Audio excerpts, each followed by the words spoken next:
Hello everybody, my name is Lictor24, welcome back to the channel. And what news just happened in the last 24 hours that was really important? What happened on the Games Workshop website, their community page, that had literally thousands of Chaos players hammering in their credit card details furiously? I wonder. Oh yeah, Abaddon the Despoiler just got a new model. And there he is. Ha ha ha ha ha. That's right. The wait is over. After literally billions of years, GW has finally seen fit to give Abaddon the Despoiler a makeover and bring him back into line with a new range of models. I.e., not looking awful, now looking amazing. And in my opinion, boys and girls, this model has got everything going on. It's got the villainous pose. He's standing on top of a dead space marine. Cape blowing in the wind ominously. Huge, gigantic, evil metal claw hand. Big gun. Bigger sword. Top bun, apparently. And enough skulls to fill the underside of Paris's big skull thingy. I jest, that's probably a lot more than that, but you get the idea.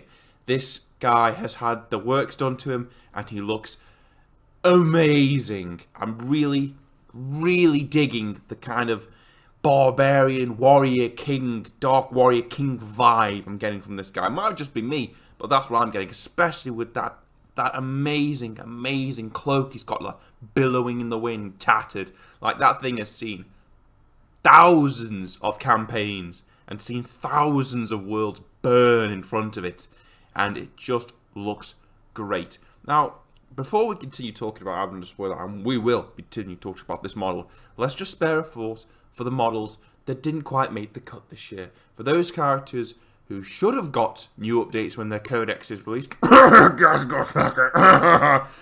didn't. Bad luck, guys, but it's only a matter of time before Games Workshop actually realizes, you know, maybe people will buy loads of these things if you update them constantly. And I'm pretty sure when this thing goes on pre-order, that all of GW's money machines will implode with the amount of bookings they'll have for it. It's going to be crazy. Well, it should be anyway, because I love this thing. And it could have been so easy for Games Workshop to mess this up. I mean, Chaos players have been waiting for this guy to redo himself for a long time. And it could have, I mentioned this in a previous video, people could have hyped this up and GW could have made a design error, a pose error, or something simple that could have just messed the whole thing up. But in my opinion, and opinions are subjective, I realise that someone somewhere might not like this. Someone somewhere, probably in opposite upside down world. But where was I saying? Oh yeah, opinions are subjective, but I think this guy does everything right. He doesn't go over the top in anything. He's not ostentatious. He's not covered in too many little design details so you get lost in it. He just does everything right, spot on. Just the right amount of detail just to get your eyes drawn to different places and not get lost in it. But that's enough just general praise from me. Let's look at Abaddon himself. First of all, you've got the main picture there. And again, this guy comes on a Scenic Base and he looks great.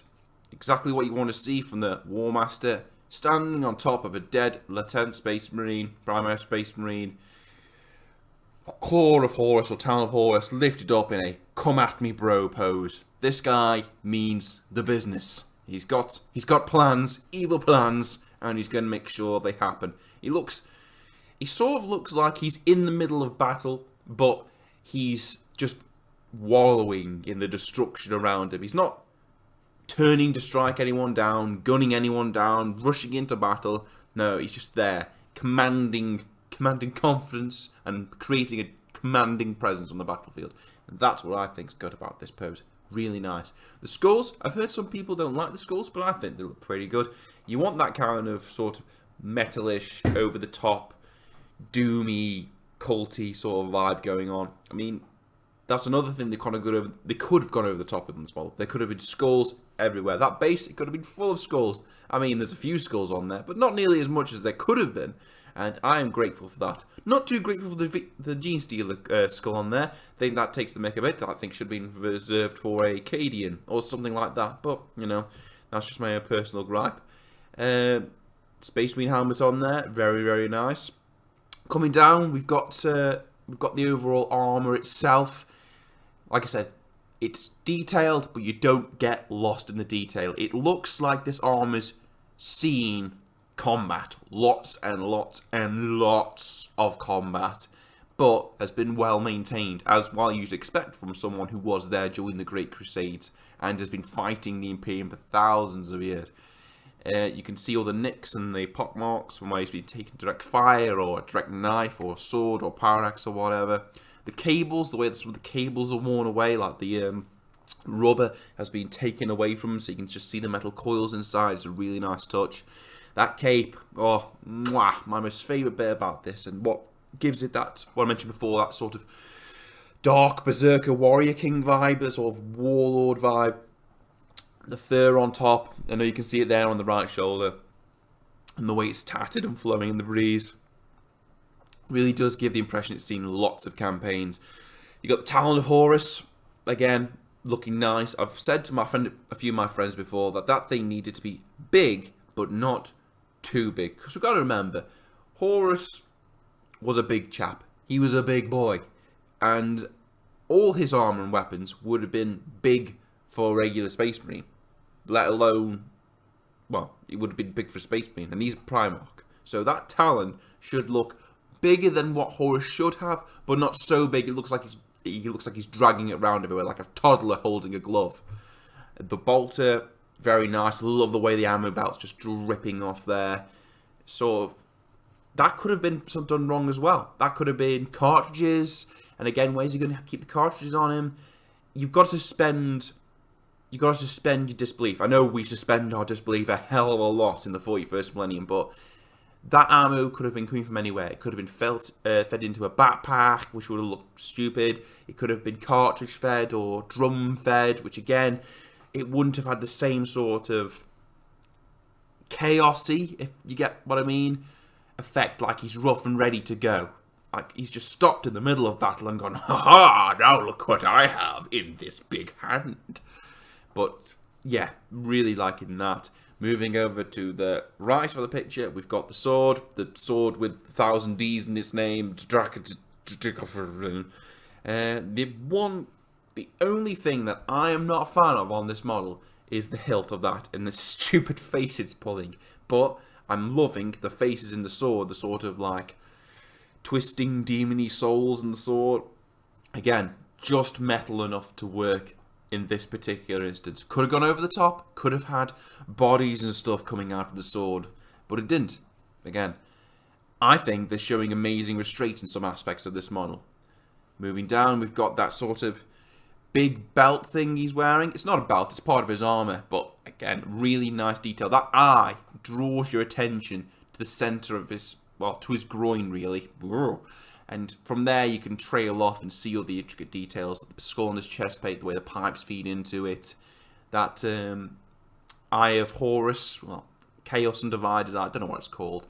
The nice paint job they've done on there. That could be just the paint job more than anything drawing your eye there, but it looks really nice. It's a nice separator between the top and the two parts of it, which you don't get really, so it doesn't all blend into one. Nice bit of loinclothage there, always standard. And the shin guard, the foot guards, again, nice. Not too ornate, but just ornate enough to look like it's seen a lot of combat. Now, if we move on to the size comparison of this dude, oh wait, no. There we go. There's two more pictures here. There's a back of the Talon and the back of the sword. Again, the Talon, perfect. That thing has been well looked after. It could have done pot marks on it. They could have done gouges on it. Could have done all sorts of battle damage to that Talon, but no, that's an artifact of chaos. The Talon of Horus himself. God, it makes sense that he'd look after it, apart from the cables coming in and out of it. But those claw hands are as sharp as they've ever been. The sword, again, probably looks from the same as it does from the back. Not too much difference there, but the nice wrist guard there looks really good. Like that sort of Eye of Chaos has been carved on there. Not part of the original design of his armor, because this armor has been changed and battered over the years, and someone's obviously, a ritualist has maybe carved that in there just to give it more leanings towards the Dark Gods Chaos. Really, really nice. You can also see just on the claw hand there, the shoulder pad, really nice big eye, really nice. There you go, there's the size comparison. But a lot of this is down to his Scenic Base, and this guy had to come on a Scenic Base, really, in my opinion. He's Horus. No, he's not Horus. He's Abaddon. I'm pretty excited about this, and I don't play Chaos. Abaddon, the Warmaster, he needs to be standing atop of something, commanding and sort of goading and drinking in the carnage that he's causing, and he needs to stand above the rank and file. So, great decision there, nice pose, it all worked well. And now we see him from Ziria, and as you can see there, that cloak, love that sort of like fur effect, very regal, like old king sort of regal there, and the way it covers his back really beefs out the model. The vents look nice, nothing like we've seen before. Again, leaning to it's a really, really old power armor. And the nice thing here, and I've noticed it, is you can have him with or without the cape. And one of my friends pointed out, go away phone. One of my friends pointed out to me last night that that little button there on the back of his chest plate, that's his off switch. So if the Imperium wanted to stop Abaddon, all you got to do is get them to flick that switch and boom, Abaddon powers down. I'm not too sure about that on-off switch, just because someone pointed that out to me, but really nice. Got a torch there for the base, just to embellish it a bit more, but the back of that power armor looks unique, and something just, that's his own, that's Abaddon's own, really, really nice, and all the pipes are feeding into the power point at the back there. Really nice. Got a nice shot of the dead lieutenant there. You know, he died as he lived. In vain, probably. And now we've got a picture of the big boy's face. Grimacing there. You know, probably screaming profanities or whatnot. And we've also got 2 more head choices there, which I think is a really nice touch, because GW have given you options on this guy. You could have him with cloak, without cloak. You could have him with screamy face. You could have him with stoic, calm, charisma face. Or you could have him with Darth Abaddon face, which is the best face, in my opinion. Love it. And, like I said, they've really, really hit out the park. They could have messed this up in so many ways, but they didn't. They've done a great job. And I said this to one of my friends yesterday, and he accused me of being on lots of drugs at the same time. I personally think, this is a better model than Magnus or Mortarion. I know that's probably going to get me lynched somewhere, but hear me out. Magnus looks like he should be an army casting spells. He's a big dude, he's a set piece, he draws your eye to him. Mortarion looks like he should be floating through battle, icing fools with his big pistol, or mowing down fools with his big scythe. Abaddon, in this picture, with the story and the backstory behind him, he looks like the Warmaster, the head honcho, the guy everyone has to bend the knee to in Chaos at some point, or at least follow orders from. He looks imposing, and he looks confident, without being too over the top. Mortarion and Magnus might go to people and fight them. Abaddon doesn't. Not with that pose. You come to him. You come to him. You're waiting on his time, not your own.